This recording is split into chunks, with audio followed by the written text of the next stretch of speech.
falou que algumas pessoas vão ser removidas da reunião. Eu não fiz nada, tá? Nem cliquei em nada. Se alguém saiu, peço perdão. Acho que é normal ter feito, mas enfim. Aí, eu vou perguntar o que vocês marcaram. Vocês podem mandar no próprio chat. E aí, para adiantar já a aula, né? Se todo mundo acertar, não preciso ficar explicando questão por questão. E também não tenho medo de errar, porque se caso vocês errarem alguma questão, é bom que eu já vou para a correção focado nela, entendeu? Outra coisa, eu postei uma atividade lá no Google Classroom, só que em formato daquele Google Formulário, sabe? Aí vocês vão ver que tem tipo, só umas 3 questões, que é sobre a matéria de hoje, que a gente vai falar sobre coerência, que é até muito importante para redação, e acho que a Mona até estava citando um pouco aqui. Mas ela só tem 3 questões que eu não estou acostumada a fazer com esse trem de Google Formulário, aí eu fiz mais como um teste. Aí, se vocês acharem que deu certo e tal, eu vou ver se eu consigo olhar o que vocês marcaram lá. E aí, se tiver algum problema, vocês também me avisam.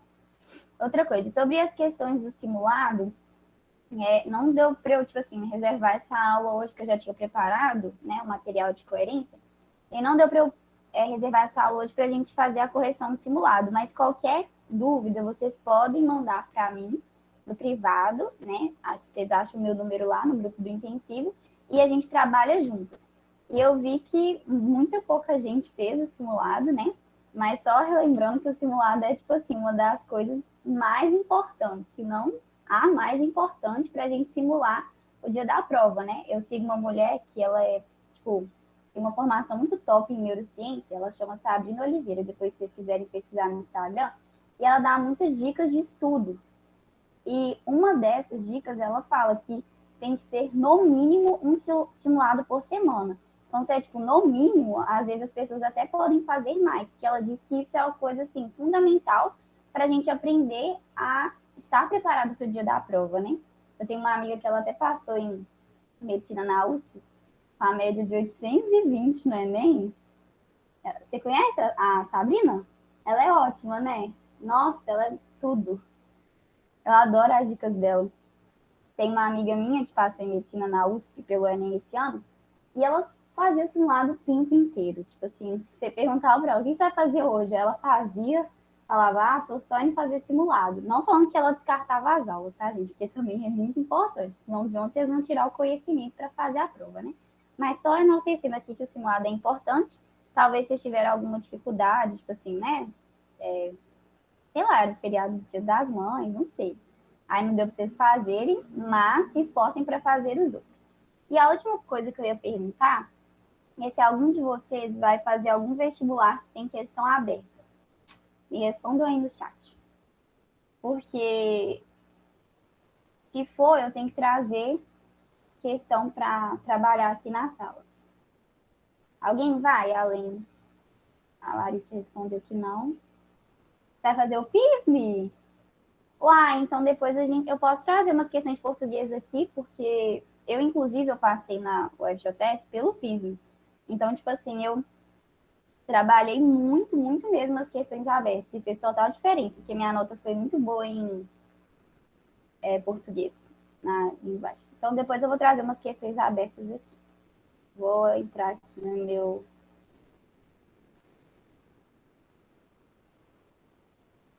Essa é uma das questões que a gente não conseguiu fazer semana passada. Eu vou deixar um tempinho para vocês irem fazendo aí. Aí eu vou perguntar o que vocês marcaram e aí vocês podem responder no chat, tá? Pode ir lendo a questão aí.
Vou dar só mais um minutinho para quem ainda não terminou.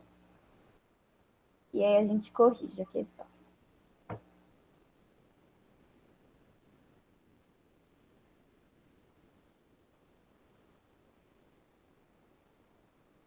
Então, bora lá. Deixa eu olhar aqui o que vocês marcaram.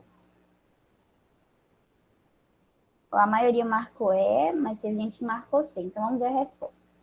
Letra E. Então, já vou corrigir, tipo assim, só explicando a letra C e a letra E. Por que que não pode ser a letra C? Quando começa, explicações da vida de um renomado escritor. Tá falando de um renomado escritor? Sim. Mas não tá, tipo, explicando a vida dele. Tá mais relatando só, de uma forma, assim, bem explícita. Explicação é como você vai dar um porquê de alguma coisa. E não tem uma estrutura argumentativa, é algo bem objetivo, algo bem direto, e que aí não tem porquê buscar, não tá tentando, tipo, não tem uma opinião que a pessoa tá tentando, assim, com alguns argumentos, né, conseguir convencer o leitor de algo. Não, ela apenas apresenta a vida do Machado de Assis, né, mas sem querer convencer o leitor de nada. Então, por isso é a apresentação da vida de uma personalidade, organizada, sobretudo, pela ordem tipicológica da narração. Porque a gente viu, não sei se vocês estão lembrados, mas a biografia, ela tem, né, esse tipo textual da narração.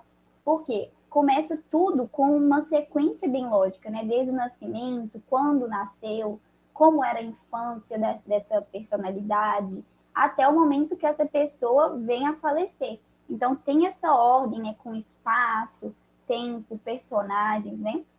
E o estilo é marcado por linguagem objetiva. Sim, de fato, é algo assim, bem objetivo, só apresenta os fatos e pronto. Né? Não tem nenhuma opinião de quem escreve o texto. Próxima questão.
Mais alguém vai responder? Senão eu dou mais um tempo, porque eu já vi várias respostas aqui.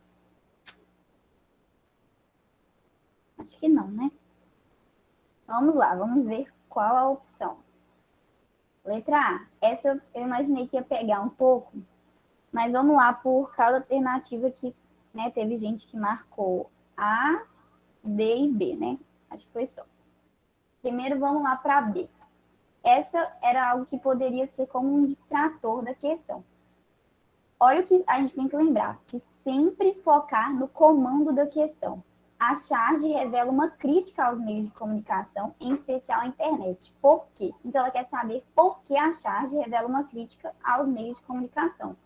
Então, letra B. Considera as relações sociais como menos importantes que as virtuais. Não, isso é errado, porque, na verdade, não é que a crítica, né, não está porque ele considera as relações sociais menos importantes que as virtuais. Tanto que no último quadrinho ela está lá, né, falando, você está em tantos lugares, por isso raramente vejo no mundo real. Então a charge em si, ela não considera as relações sociais menos importantes que as virtuais, né? Talvez a gente pode ter pensado isso porque o outro personagem, como ele está em várias redes sociais, né? Ele, tipo assim, é como se ele considerasse as relações sociais menos importantes que as virtuais, mas não é isso que está pedindo. Está querendo saber por que a charge revela uma crítica aos meios de comunicação, ou seja, a charge, no total, ela não considera as relações sociais como menos importantes que as virtuais. Que em si é justamente um pouco dessa crítica, né? O fato da pessoa estar tão envolvida nas redes sociais que é como se, que não, né, não vai assim suprir as relações sociais do mundo real e que ela acaba não tendo essa interação, né, do mundo real mesmo. Então, a charge, se ela não considera as relações sociais como menos importantes que as virtuais. Se alguém não tiver entendido, me pergunta, porque fica um pouco confuso mesmo. E teve gente que marcou na letra D. A D pode até descreve com precisão as sociedades humanas no mundo globalizado. A gente pode até pensar porque, né, isso é um retrato da sociedade humana nos dias atuais, né, que é totalmente envolvida, né, nas redes sociais e cada vez mais se desconecta do mundo real. Mas não é isso, né, o fato de que do porquê tem uma crítica no meio da comunicação. Não é o fato dele fazer um retrato das sociedades, né, do mundo atual, do mundo globalizado, que está sendo uma crítica aos meios de comunicação. Na verdade, é justamente a letra A porque questiona a integração das pessoas nas redes virtuais de relacionamento. E quando ela fala no último quadrinho, você está em tantos lugares, por isso raramente te vejo no mundo real, ela está deixando claro que a integração das pessoas nas redes virtuais de relacionamento não supre as relações que se dão face a face, que se dão no mundo real. Porque ele fica tanto lá que ela nunca tem esse contato com ele no mundo real, né? Então, por isso que ela está, justamente a crítica da charge é o fato de que as relações face a face são importantes e elas não são supridas pelas relações nas redes virtuais. Então, justamente por isso, ele está questionando a integração das pessoas nas redes virtuais de relacionamento, que elas não são suficientes para suprir as relações do mundo real. Acho que deu para entender mais ou menos, né? Vamos para, acho que essa é a última questão dessa matéria de gêneros textuais.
Vou dar só mais um minutinho para a gente comentar a questão, tá?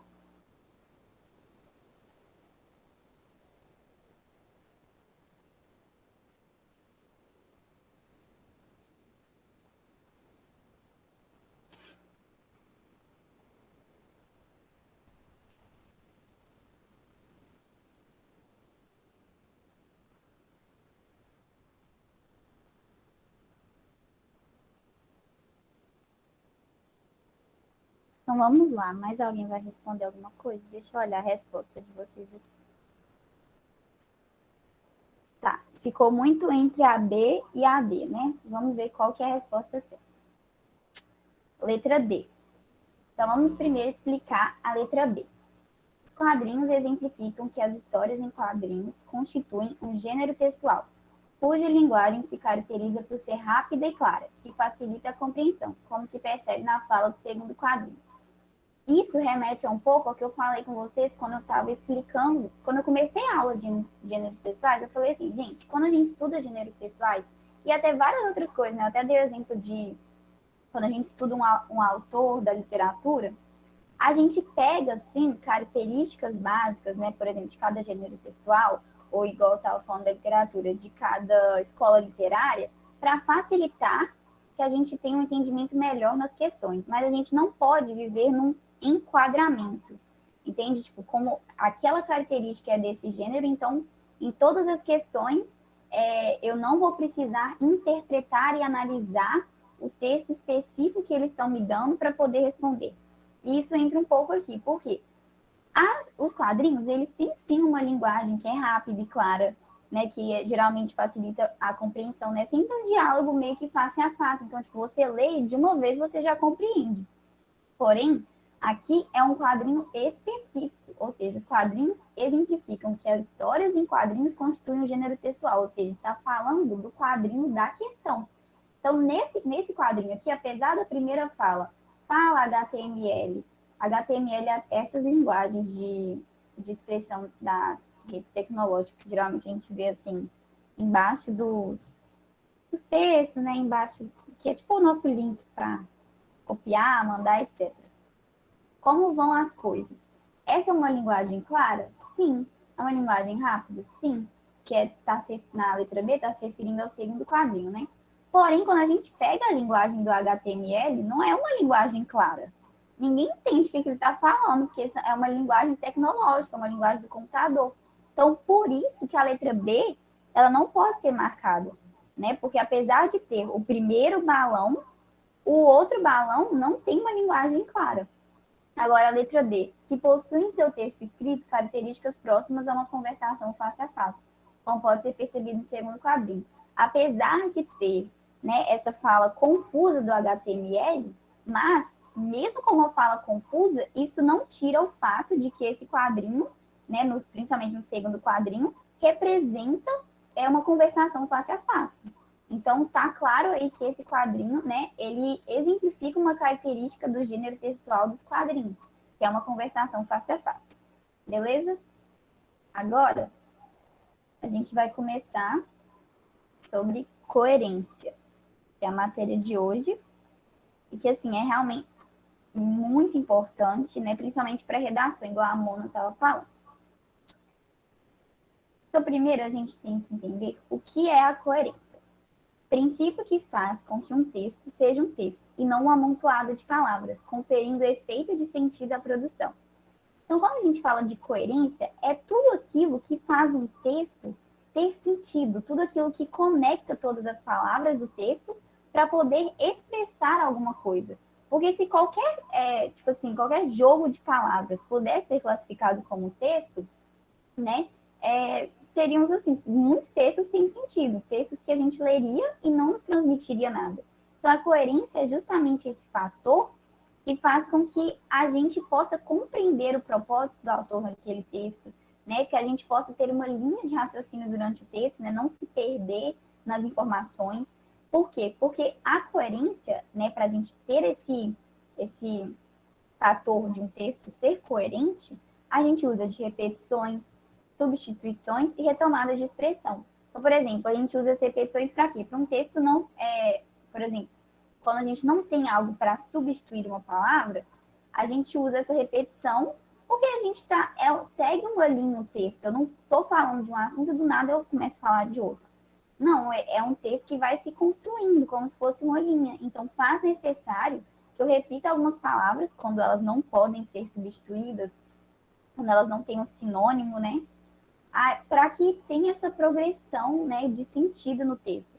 Mas quando a palavra tem sinônimos, e eu falo para vocês, é muito importante conhecer os sinônimos foi algo que me ajudou muito na redação, né, de eu ter sinônimos variados, né, porque tem muito texto que às vezes você tem que falar, faz necessário você repetir uma coisa muitas vezes. Então, se você tem sinônimos de uma palavra, é melhor para que você possa fazer as substituições.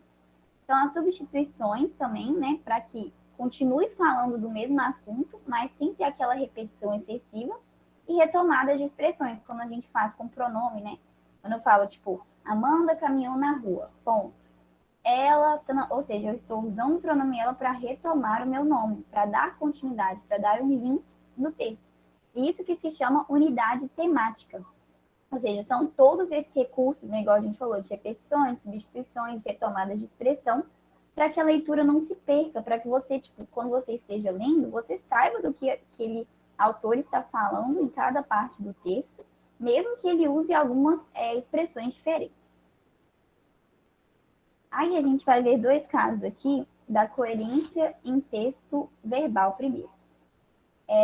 Eu vou ler o texto primeiro todo, depois eu falo das palavras que estão sublinhadas e em negrito. Incêndio do Flamengo dilacera 10 sonhos e o maior patrimônio da torcida. Relação entre clube e a base é passional, antiga e estava mais forte do que nunca. Tragédia acerta em cheio a maior representação dos rubro-negros dentro do campo. Acordamos cedo nesta sexta-feira e fomos alvejados por um número, 10. Ao longo do dia, os numerais viraram rostos, ganharam nomes, e cada nome se ampliou em histórias. Arthur, Átila, Bernardo, Christian, Jedson, Jorge, Pablo, Samuel, Victor, Riquelme. Cada um tinha sua narrativa pessoal, mas essencialmente tinham o mesmo sonho e aquela mesma sensação de que ele estava no caminho certo para tornar realidade. Então, o que eu fiz? Eu sublinhei as palavras que são alguns recursos para manter a coerência do texto. Por exemplo, quando você lê relação entre clube e a base, não. Tragédia acerta em cheio. O que está sendo feito, né, nessa parte aqui do texto?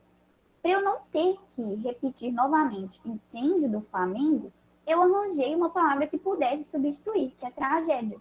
E assim eu estou dando continuidade ao termo. Eu não comecei a falar de um outro assunto diferente, eu ainda estou linkando cada parte. O mesmo acontece quando fala assim: fomos alvejados por um número, 10. Então, 10 está remetendo ao número. E os numerais a mesma coisa, está remetendo ao número 10 para continuar essa sequência, né?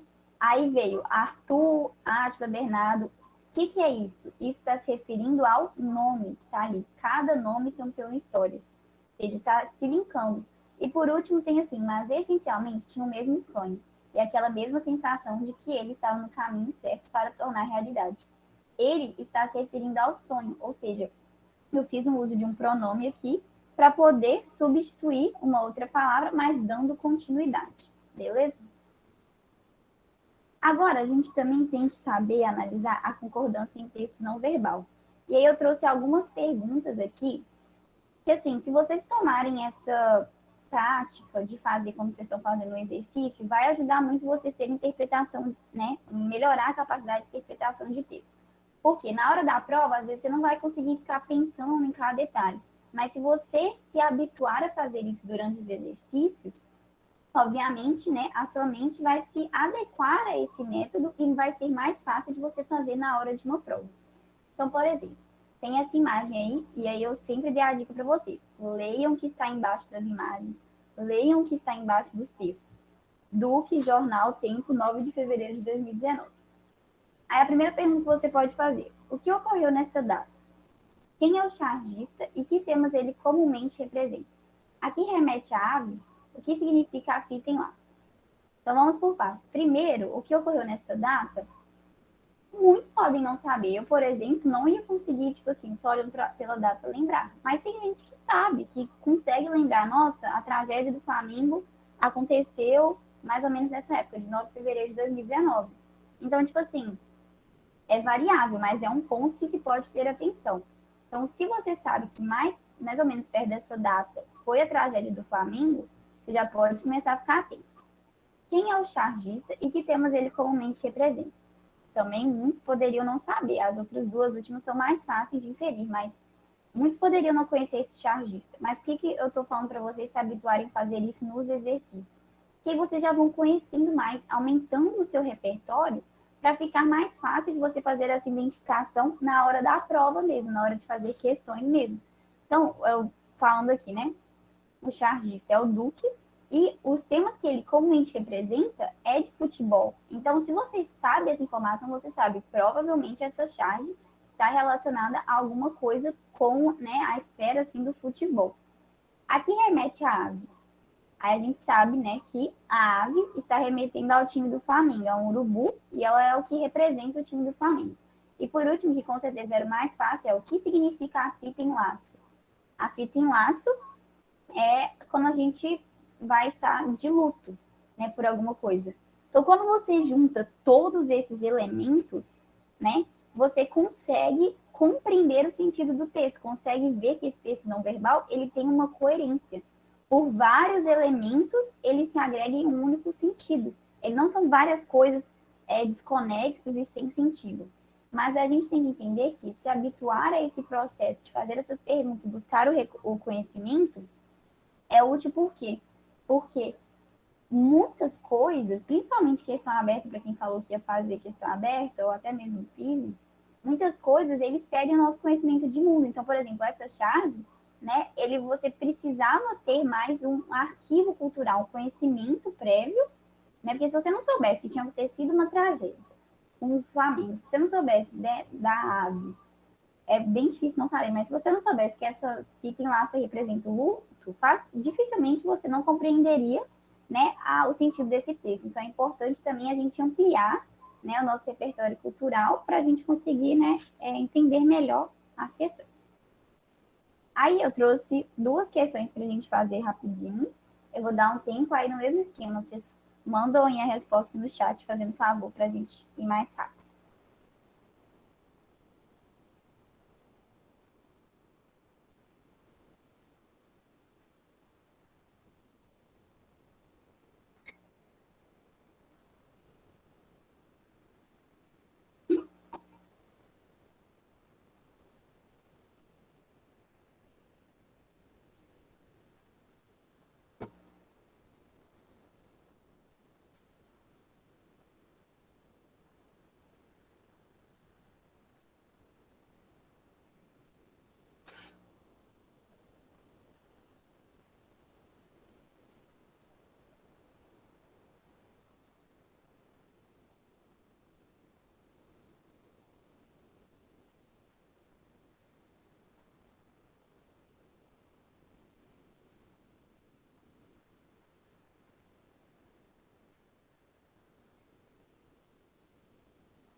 Vou deixar só mais um tempinho e a gente comenta a questão.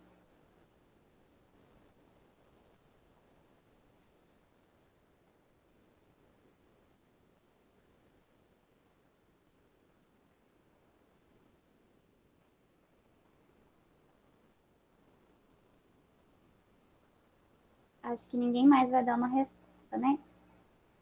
Ah, a Sabrina deu agora. Mais alguém, gente? Senão eu espero. Só mandar aí no chat que eu espero.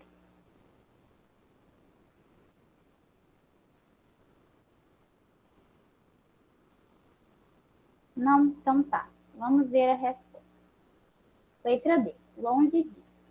Ficou entre dúvida entre a D e a E. Então, primeiro vamos ver a letra E.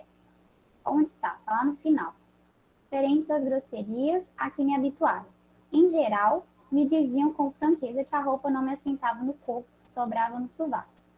Aqui, até faltou uma vírgula ali, né? Foi erro de digitação. Mas, enfim, quando a gente fala, o que ele está perguntando, né? Um novo aspecto do tema é introduzido pela expressão. Então, que era algo que é novo, né? Dentro do texto.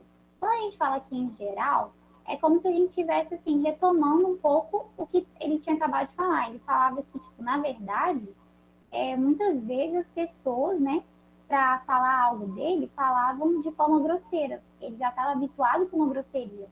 Então ele está aí só meio que tipo assim, exemplificando, né? O em geral vai introduzir uma exemplificação das grosserias que ele estava habituado. Então não é um novo aspecto do tema, não tem nada novo. Ele só está exemplificando o que ele acabou de falar. Então um exemplo das grosserias é que eles diziam com franqueza que a roupa não assentava no corpo e sobrava no sovaco. Agora, a letra D, que é a opção certa, é o longe disso, é por quê? Primeiro, ele falou assim: percebi, afinal, que elas zombavam e não me susceptibilizei. Longe disso, achei curiosa aquela maneira de falar pelo avesso, diferente das grosserias a que me habituaram. Ou seja, quando ele fala assim, não me susceptibilizei, é tipo a mesma coisa assim, como se ele não for ressentido, magoado. Então, agora ele está indo trazer uma ideia contrária, ou seja, ao invés de ele ter se susceptibilizado, ou seja, ficado ferido e angustiado pela forma como as pessoas estavam zombando dele, ele fez algo totalmente diferente. Ele achou curiosa aquela maneira de falar pelo avesso. Então, isso introduz uma nova ideia, um novo aspecto do tema, né? Ao invés de ele ter ficado sentido com o acontecimento, não. Ele achou curiosa aquela maneira de falar pelo avesso, beleza? Essa é a última questão, gente, para a gente fechar nossa aula.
Mais alguém vai responder?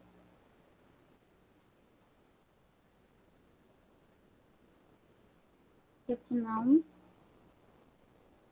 vou passar aqui para a gente ver a resposta. Tá. Enfim, todos vocês maravilhosas acertaram, então a gente nem precisa rever as outras opções, né? Acho que ficou bem claro. Se alguém tiver alguma dúvida, pode falar aí.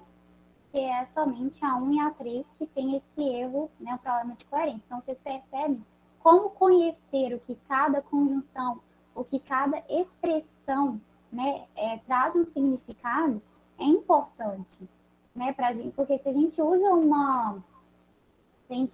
uma expressão errada, já perde todo o sentido do texto, né? Então, se atentar a isso principalmente na hora da redação. Enfim, gente, muito obrigada. É só isso por hoje. Obrigada por terem permanecido aqui até o final. Sei que é cansativo, né, esse horário. Mas vamos firme, né, porque não é nem são 45 questões de linguagem, então a gente tem que se habituar, né, a fazer esse exercício para subir a nota, viu? Muito obrigada, viu? Boa noite e até semana que vem. E qualquer sugestão que vocês quiserem me dar das aulas, se vocês estiverem gostando desse modelo de fazer exercício e tal, vocês podem me falando, tá bom? Até. Tchauzinho. Obrigada a você, Tamara. Boa noite. Beijo, Grazi. Ó, deixa eu parar a gravação, né?